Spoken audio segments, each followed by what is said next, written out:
ng isilang at magkamalay. Ikaw aking inay, ang aking gabay sa landas ng buhay. Sa aking pagtulong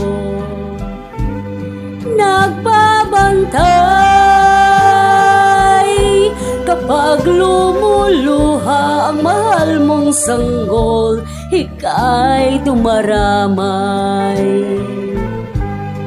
At kung mayroong karamdaman, inay, ikaw ay luhaan.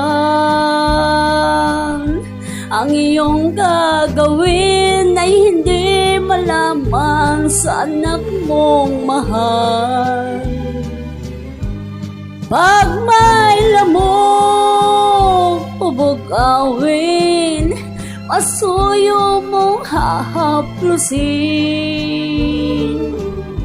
Sa buong magdamag sa lamig ng hangin, ako'y yayakapin.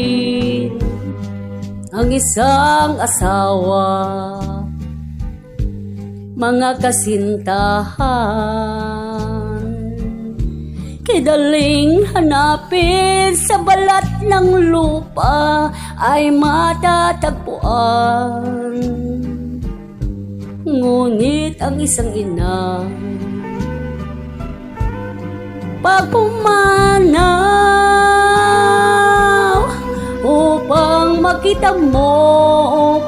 makita mo'y muli kang isilang.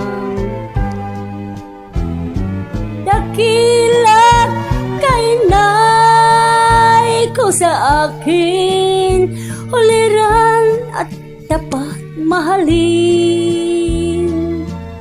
Pag ika'y nawalay sa aking piling, ano ang gagawin? Ang yaman ay di kailangan kung wala ka o aking inay.